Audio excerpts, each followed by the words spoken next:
আসসালামাইকুম। Hello guys, কেমন আছেন সবাই? আমি আলহামদুলিল্লাহ ভালো আছি। সকাল সকাল ডিউটিতে যাইতেছি। যাওয়ার পথে দেখি অনেকগুলো গাড়ি পড়ে রয়েছে বাসার সামনে।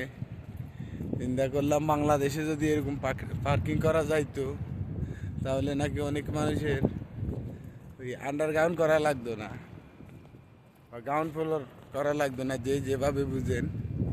আর এখন সৌদি আরব দেখেন, যার যার বাসার সামনে তার গাড়ি পড়ে দিয়েছে, হয়তো বা রাস্তার উপরে যে পার্কিংয়ের সিস্টেম দিছে ওইখানে পড়ে রয়েছে। কোনো সমস্যা হইতেছে না, নিজের বাসার সামনে নিজের গাড়ি পড়ে রয়েছে, সাথে সাথে গাড়ি, সবার গাড়ি আছে। কেননা তেলের দামে, পানির দামে শরবত খাওয়া যায়। তেল 2 টাকা লিটারের তেল হইলে যা হয় আর কি। এই কারণে সবাই গাড়ি ইউজ করে, সবার কাছে গাড়ি একটা একটা আছে। যারা সৌদি আরবে আছে সবাই জানে।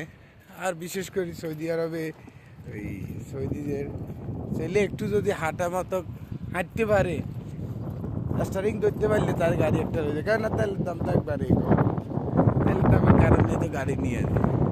তো সবাই ভালো থাকবেন। আমি ডিউটিতে যাইতেছি, আমার জন্য দোয়া করবেন, আমি যদি সুস্থ থাকি। আল্লাহ হাফেজ।